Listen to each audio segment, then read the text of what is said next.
There are just certain reptiles that you probably shouldn't own if you're a beginner keeper. In this video, we are going to go down a list of the 5 reptiles that I think beginner keepers should avoid. My name's Pierce LaValle, this is Pierce's Planet, stick around.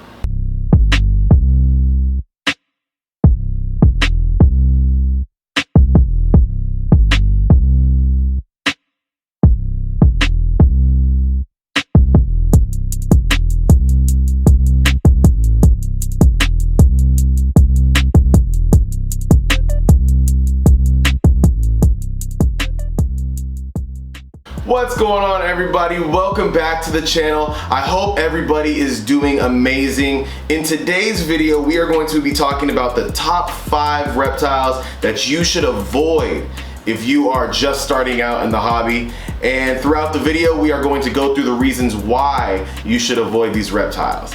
So let's just get straight into it. So starting us off at number 5 is aquatic turtles. Now, in my hands, I'm holding Franklin, and he is my box turtle. And I wouldn't consider him an aquatic turtle. He is more semi-aquatic, but mainly more terrestrial. So aquatic turtles are more like red-eared sliders and Mississippi map turtles and things of that nature. And the reason why they make this list is because turtles in general are hard to take care of. Franklin, I debated on whether or not I was gonna put box turtles in this category as well. I decided not to because I believe that they're a little bit easier to take care of. Fully aquatic turtles are extremely difficult to take care of, and one of the main reasons is because they need a large area of water to swim in. You're talking about a 120-gallon tank at minimum for a red-eared slider to thrive in and to be happy in. You could probably get away with putting them in a 75-gallon, but that's really small. So they need a lot of surface area. So you gotta be ready to basically have an aquarium that has no fish in it. You can't put any fish in it because the turtle will eat all the fish. Aquariums by themselves are hard enough as it is to try to keep fish alive, but to try to keep a turtle alive in an aquarium is very difficult. So in a perfect world, for something like a red-eared slider, you'd want a pond in your backyard. That is where they would do the best at. With that water feature being said, you're going to have to make sure it is constantly being filtered, and you're gonna have to constantly be cleaning it out because turtles like to poop in their water. Franklin here likes to poop in his water. The only difference is when he poops, he goes into a little dish that I just take out and dump out in the toilet, and I can refill it. Aquatic turtles, you're talking about a full 120-gallon tank that you're going to have to do water changes to. Along with that, you're going to need a UVB system that is pretty massive. I mean, if you're gonna cover a whole 120-gallon tank, that UVB light needs to be pretty huge. That's why it's better to put them outside, because they'll get the natural UVB rays of the sun. The thing about things like red-eared sliders and a lot of aquatic turtles is that you could find them everywhere in pet stores. I mean, at one point, red-eared sliders, I think maybe even still, they were one of the most popular pet turtles to own. And you could find them everywhere in pet stores. And they start off as these little small turtles, and they're swimming around. You see them in these little tanks, and you think, oh, that would be an awesome pet. Next thing you know, you have a pretty good sized turtle, and you're trying to figure out where you're gonna put it, and now you have to either go buy a new fish aquarium, you have to install a pond, and it's just, or you release it into the wild, and that's how they become an invasive species. It's just not a good idea for a first pet. I would definitely recommend getting a box turtle before getting a fully aquatic turtle. Even box turtles are pretty difficult to take care of, but if you are insisting on getting some type of turtle, then get a box turtle and don't get a fully aquatic turtle, because it's just a lot of work, and you really need to know what you're doing in order to give them the life that they need to have to live. So number 4 on my list are chameleons. Now, this is my female panther chameleon, Peach. If you guys have watched my video on panther chameleons, I'll put that up there. You guys can go ahead and watch that. I mean, where do I start with chameleons for why they're on this list? For one, they're not the nicest of lizards. Now, Peach is kind of an outlier because I've had her since she was, probably just popped out of the egg. And I worked with her a lot in getting her to be friendly and getting her to associate me with food, so that whenever I come near, she wants to get on me and climb on me like that. And so that takes a lot of work, and some chameleons don't ever get to that point. So that's just something to think about. They're not big enough, or their teeth aren't sharp enough to be able to really hurt you that bad, but you know, who wants a cranky lizard? Another reason why I put them on this list is because they are so difficult to keep alive. In my video on panther chameleons, I told you guys that my first chameleon I ever got, I killed it within a couple of weeks because I didn't have the correct heating or lighting for it. And the littlest change in heat, or the shortest amount of time without light, and it could be detrimental to their health. So they are really delicate in terms of their care. You have to really be on top of things and really know what you're doing. You have to be able to mist them every day so that they get their water. They are a very difficult species to keep alive. Beautiful. I mean, chameleons, Peach isn't as pretty as the males are of her species, panther chameleons, but I mean, chameleons are beautiful, and they change colors, and they have those weird eyes, and their tongues shoot out, you know, the full length of their body.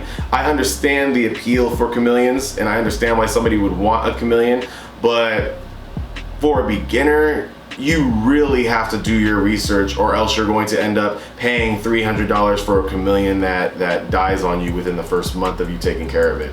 They don't live long. Peach, my female panther chameleon, is 3 years old, and that is her lifespan. She is at the nearing the end of her life. Unfortunately, males don't live to be that much older. They only are going to live to be about 5 years old. As she climbs up to my head like she loves to do. Unfortunately, Peach actually has a growth on her that I am going to get checked out in the vet next week.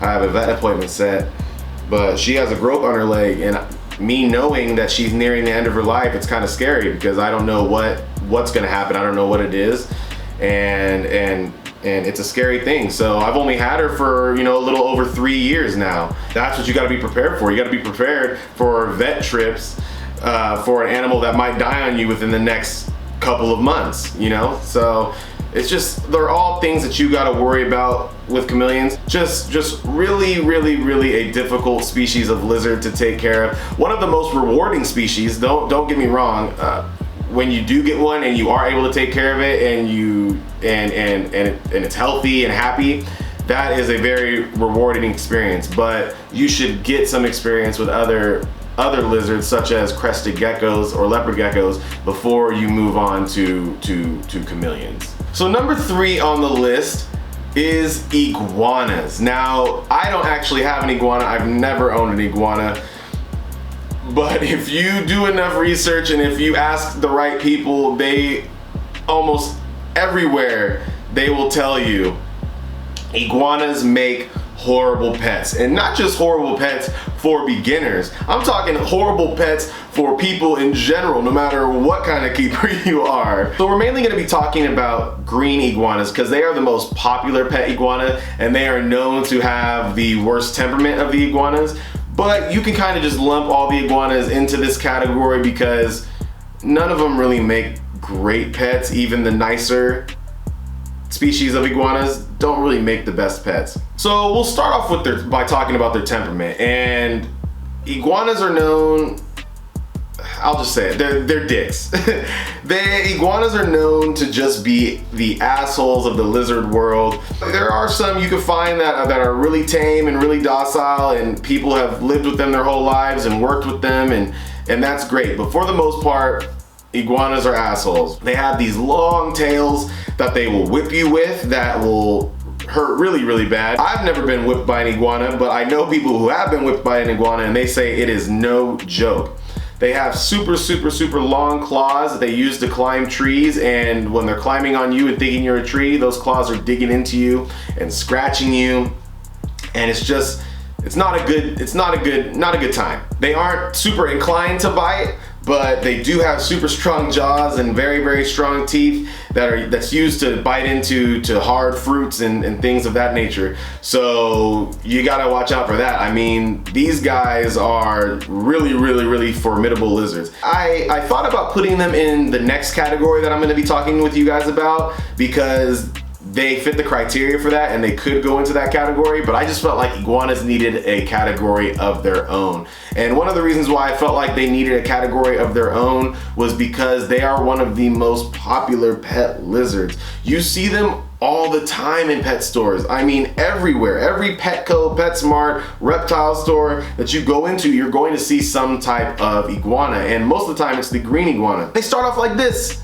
They start off this small, and people walk in there and they're like, oh, and that's the thing about a lot of big lizards and snakes and things like that, is they start off small and you think, oh, I can handle that, and you go buy it, and then 3 years later you got this huge gigantic lizard or snake on your hands. And that is no different with iguanas. Another reason why I put them on this list is because they are just really hard to take care of in general. I mean, they have some high humidity requirements. They have some high heating requirements. You're going to need a massive cage for them at some point, and the heating of that cage is going to be hard, and it has to be arboreal because they like to climb in the trees and they want to be kind of higher up. So you have to build this. You're not going to be able to just buy a cage. You have to custom build a massive enclosure for them. They're gonna want to eat a lot, even though they're vegetarians. You're gonna have to buy them food quite often, fresh fruits, vegetables, things of that nature. That's gonna cost you quite a bit of money. A lot of iguanas are wild caught, so make sure you're getting one from a breeder, because we don't need any more iguanas coming from the wild over here. Ask Florida.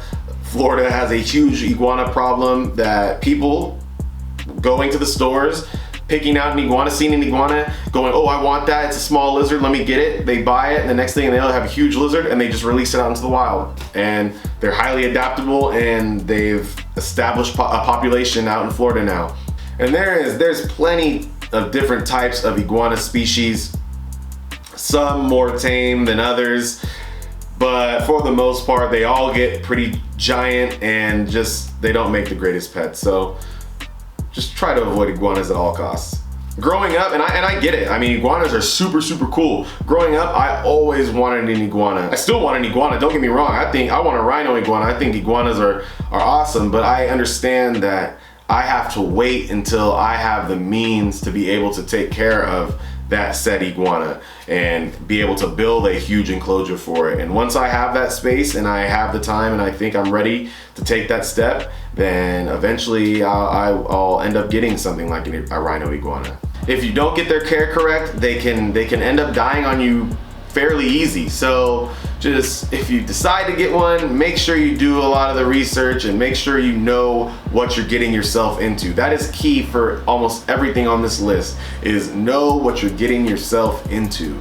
So coming in at number 2 on the list is anything giant. I'm talking anything that gets a ridiculous size, from Burmese pythons and anacondas and reticulated pythons, to all the different monitor species, to giant tortoises, to alligators and crocodiles. And yes, I did just say alligators and crocodiles, because in certain states you can buy alligators and crocodiles. Anything that gets a substantial size is probably not a great beginner pet reptile, and that just pretty much goes without saying. In my hands, I have my Burmese python, who is pretty much my second giant snake behind my yellow, also her and my yellow anaconda. I got my yellow anaconda first.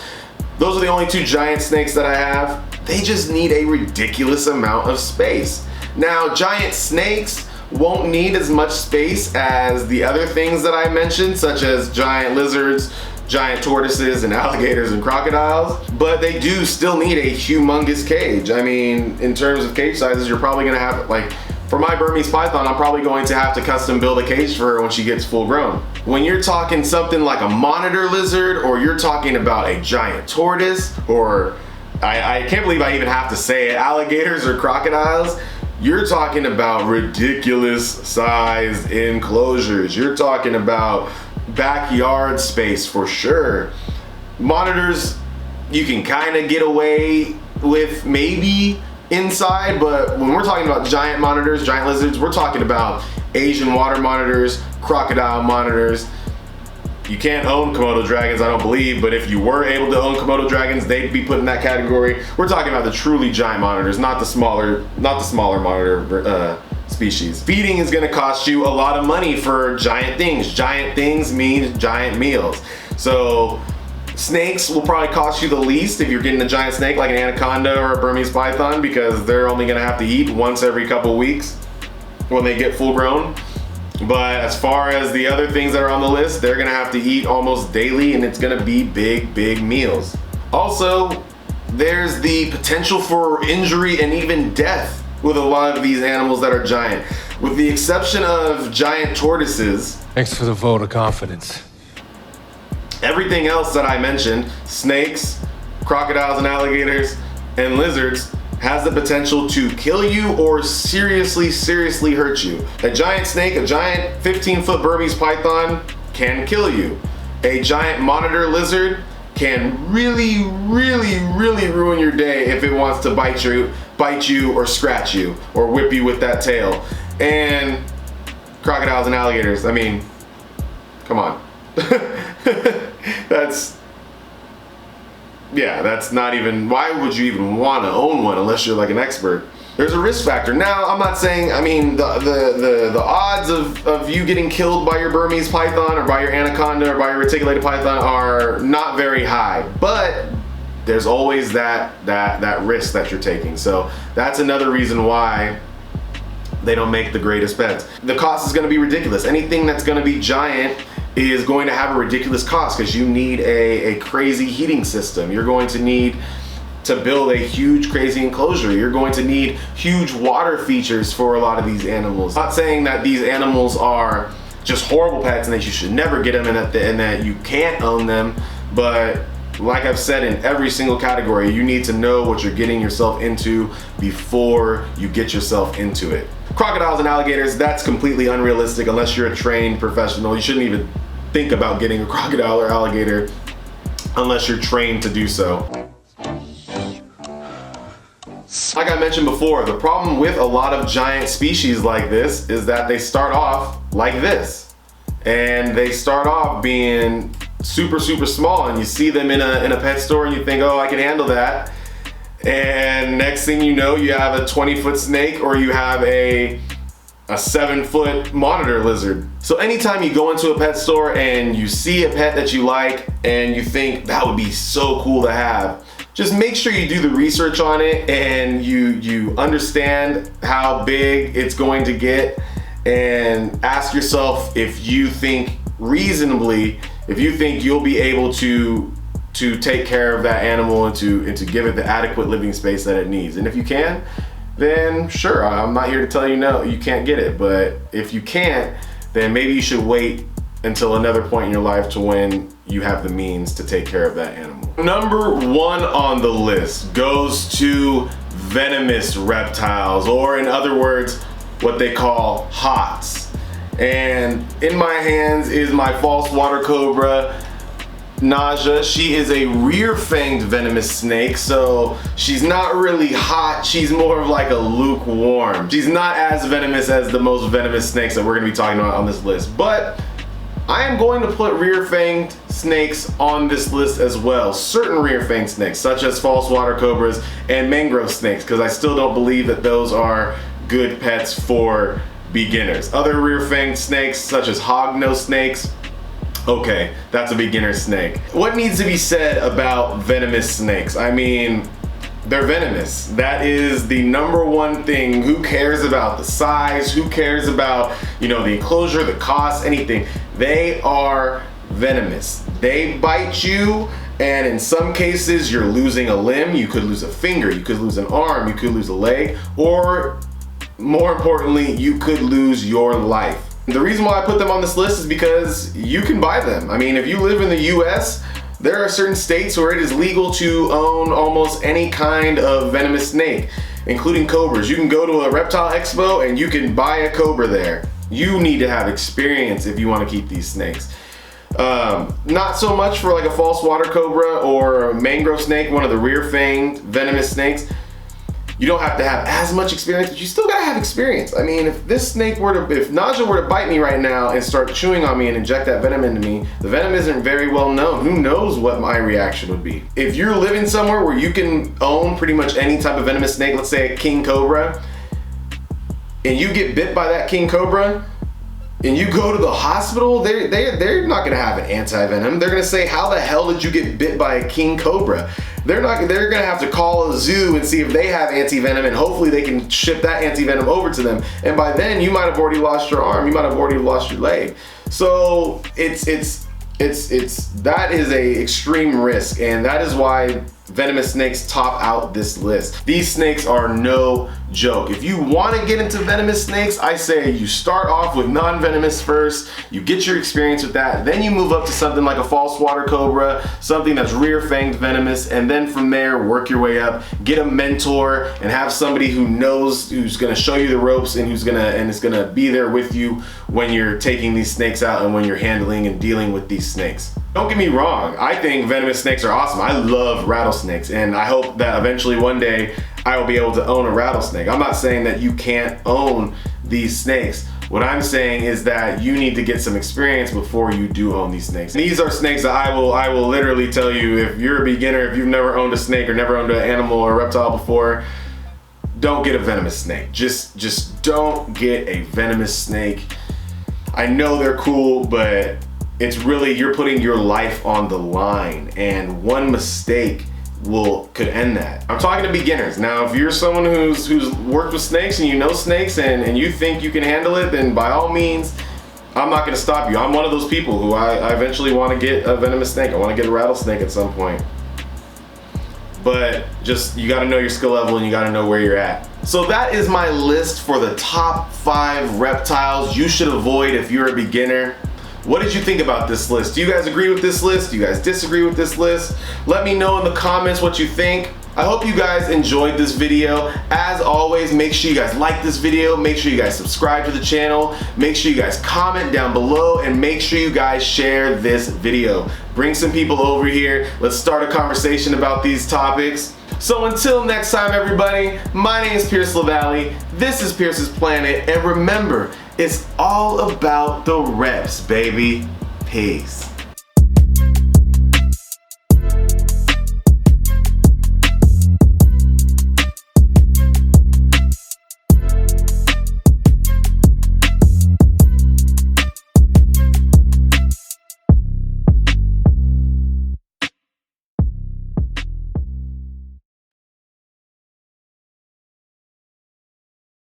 If you are a beginner in the hobby, and we're going, I don't know where she went. There are just certain reptiles that you should. There are just certain. That's one of the main reasons. Another one is because.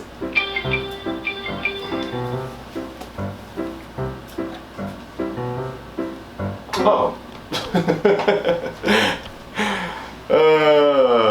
She likes to explore a little bit.